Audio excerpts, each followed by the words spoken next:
Rev up your engines!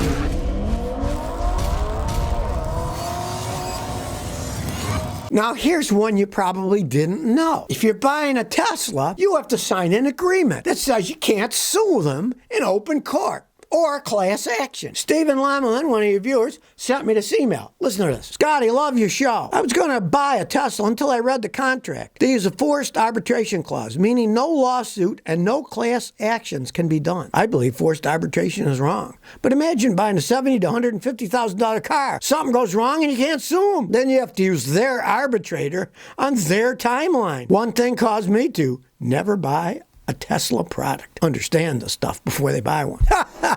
Can you imagine? They sell you a vehicle in a contract. It says, well, you have to go by forced arbitration. You can't sue us to do class action. What? They know their vehicles are such crap that they put a clause in. You can't sue us.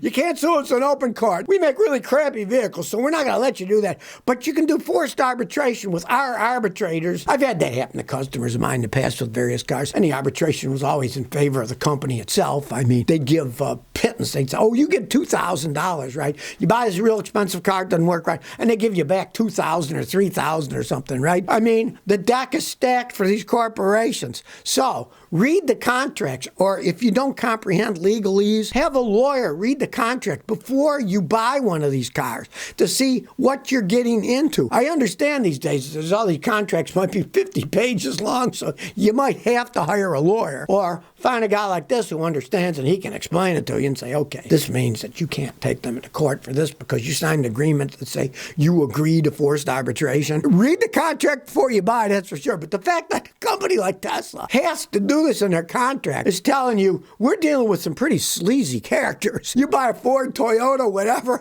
it doesn't have a contract that says you must use only forced arbitration. You can't sue us. I mean, what kind of products are these guys putting out? Damien says, good morning, Scotty. I got a 91 Mercedes-Benz 190E 2.3 with 155,000 miles. I've been driving for 4 years. Made in Germany. I think the older ones are better. It's the first car I've had. Yes, they are. There's no arguing that. A 91 Mercedes-Benz 190 2.3 was an excellent, solid built vehicle. And in 91, they built them like tanks. You do have one big problem, and it's a 1991, a 32-year-old car. So much crap can go wrong with a 32-year-old car. Even something simple like, okay, the rear main engine seal goes bad. Hey, the seal's going to cost you $20, right? You got to pull the engine or transmission out to replace it. Costs a fortune. That's the only problem with really old cars is eventually crap just going to wear out. But I mean, the engine and transmission, in those days, they were really solid built cars. Nothing like the garbage they're putting out today. So it's a completely different game. It's just that one's so old. James French says, Scotty, if a car sat a couple of years, is there a risk of damaging the cylinder boards if you fire it up straight away without turning it over a few times to get rid of the oil to circulate it? Well, that is a good idea to start to get the oil circulated. But before you even do anything, absolutely anything, do this. It's been sitting for years, right? Take all the spark plugs out. Spray WD-40 penetrating oil in. Let it sit for a day. It's been sitting for years, so what the heck is another day? Let it soak to make sure there's no rust that's going to ruin things. Then come back the next day. Then put the spark plugs back in. Crank it over to get the engine to spin and then start it up. The oil would have circulated, but more importantly,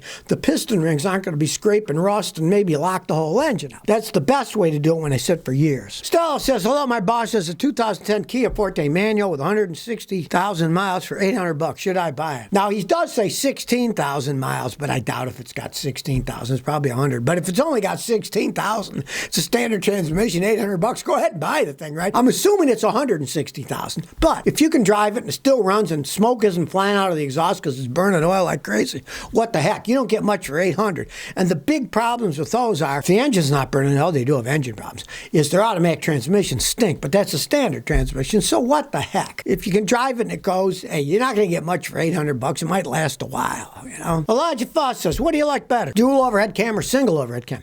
Well, dual overhead cam has more power, generally more efficient, and will get better gas mileage if you don't drive fast. Of course, the faster you drive, the worse your gas mileage. So if you got a faster design, but you drive it faster, you'll get worse gas mileage. Now, of course, single overhead cam is cheaper to make, right? Just depends on know what you want to pay for, what kind of power you want to get. They're trying to maximize all, so they're generally all double overhead cam to get more power out of a smaller engine.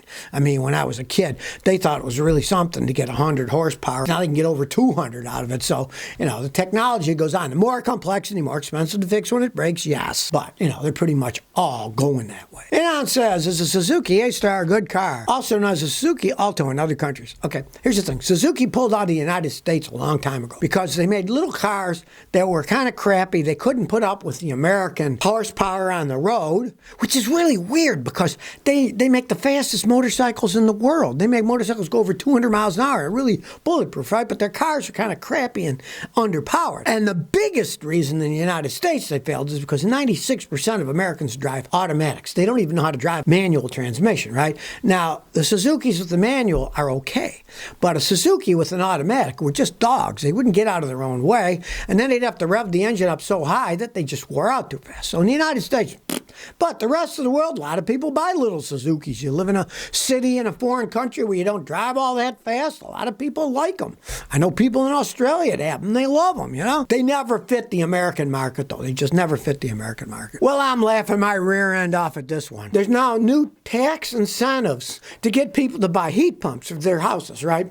Saying, well, we'll pay for some of that, and it's more efficient, blah, blah, blah, blah, right? This is the fantasy that, they'll pay this much, and for really poor people, they'll pay for the whole thing. That isn't the way it works in the real world. When I was on the East Coast, I had customers there, right? And they thought, hey, we got an old oil-burning furnace. It's on the end of its life. Let's try one of these heat pumps, because now we're getting these rebates, right? Well, guess what happened? All the companies that installed them just raised their prices through the roof and said things like, well, it's hard for us to get them. There's a supply problem. So, this is going to cost you a lot more. This allowed a baloney. When the government gets involved, all it does is create more and more inflation. Oh, we'll give you $7,000 back, right? My customers that looked into it found out how much it was going to cost them. Some of these units that back in the past, before they had all this BS of the government saying incentives, some of these units were going to cost them 10 grand to put in their house. Now it was 40 grand for the same unit installed. The government starts giving money back. People start raising prices. Look at Tesla. Oh, you get this money off buying a Tesla, right? He kept raising his prices and raising them. Well, now he's got to lower them because nobody's buying the things, right? This nonsense that the media is trying to throw out on people. Oh, it's a great idea. Get a heat pump. Oh, look,